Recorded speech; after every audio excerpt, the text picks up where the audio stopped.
घर की मुखिया में अगर हो ये 5 आदतें तो परिवार हमेशा रहता है सुरक्षित।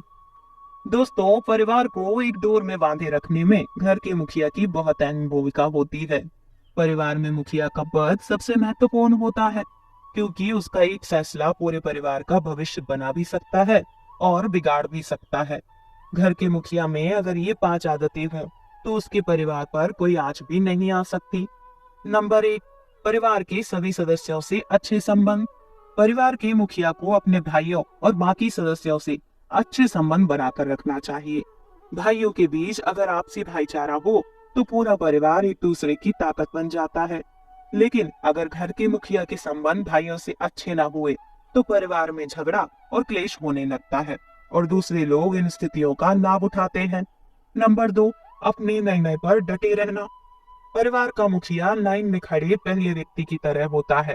वो जैसा खड़ा होता है, कतार में बाकी लोग भी वैसे ही खड़े होते हैं। अर्थात घर के मुखिया की सदा अच्छे कर्म करने की भावना और सोच समझकर लिए गए निर्णय पर डटे रहने की आदत परिवार का भविष्य सुधार देती है।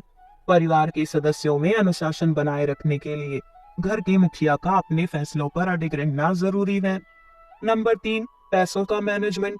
अगर घर का मुखिया पैसों का व्यवस्थित तरीके से इस्तेमाल करता है और बेवजह के खर्चों पर लगाम लगाकर रखता है, तो उसका परिवार मुसीबत में भी एकजुट रहता है। उन्हें कभी धन की कोई कमी नहीं होती है। इस एक आदत की वजह से संकट के समय में भी उसके परिवार की खुशियां बरकरार रहती हैं। नंबर 4, सबको समय देना और सबकी सुनना।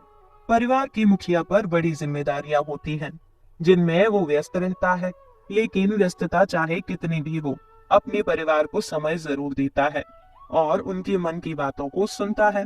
इससे आसानी से उसके परिवार की समस्या हल हो जाती है और परिवार में किसी तरह का मनमुटाव होने से बच जाता है। जो ऐसा नहीं करते, उनके घर में कब फूट पड़ जाती है वो समझ ही नहीं पाते। नंबर 5, आंखों देखी चीजों पर यकीन। घर की मुखिया की जिम्मेदारी बहुत बड़ी होती है, उस पर सभी लोग विश्वास करते हैं। घर का मुखिया परिवार के सभी सदस्यों के लिए प्रेरणा स्रोत होता है। सभी उसके बनाए नियमों का पालन करते हैं। ऐसे में उसे कान का कच्चा कभी नहीं होना चाहिए। किसी भी छोटे बड़े विषयों के हर पहलू पर गौर करने के बाद ही उसके बारे में विचार बनाना चाहिए, क्योंकि जो लोग सुनी सुनाई बातों पर विश्वास करते हैं, उनका परिवार बिखरने में देर नहीं लगती और वे हर मोड़ पर धोखा खाते हैं। इसके विपरीत जो लोग अपने विवेक और समझदारी से काम करते हैं, उनकी परिवार का कोई बाल भी माका नहीं कर सकता।